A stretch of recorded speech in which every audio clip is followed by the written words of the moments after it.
Hello friends, నేను beetroot chutney చేశాను. ఎలా చేశానో చూపిస్తాను రండి. బీట్రూట్ సన్నగా కట్ చేసుకొని పెట్టుకోవాలి.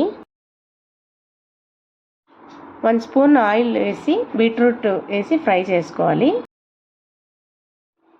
పచ్చివాసన పోయిన తర్వాత కరివేపాకు, సాల్ట్ వేసి స్లిమ్లో ఫ్రై చేసుకుంటూ ఉండాలి.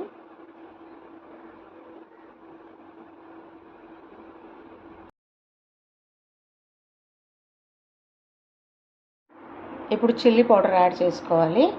యాడ్ చేసుకొని స్లిమ్లో పెట్టుకొని, ఎందుకంటే ఘాటు వస్తుంది కదా, సిమ్లో పెట్టేసి ఫ్రై చేయండి.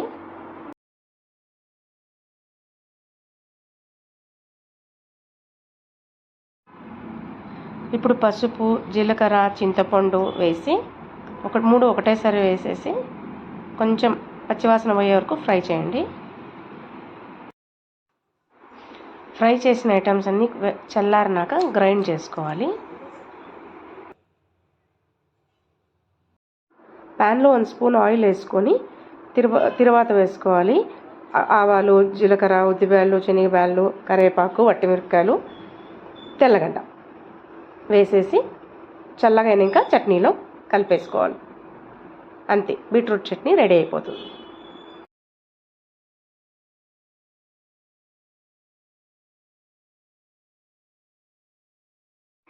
ఇంకొక విషయము, గ్రైండ్ చేసేటప్పుడు వాటర్ అస్సలు యాడ్ చేయొద్దు. ఎందుకంటే ఇది 1 వీక్ నిలువ ఉండే పచ్చడిది. ఇది వైట్ రైస్లోకి చాలా బాగుంటుంది. ఒకసారి ట్రై చేయండి. ఇంతే, బీట్రూట్ చట్నీ రెడీ అయిపోయింది.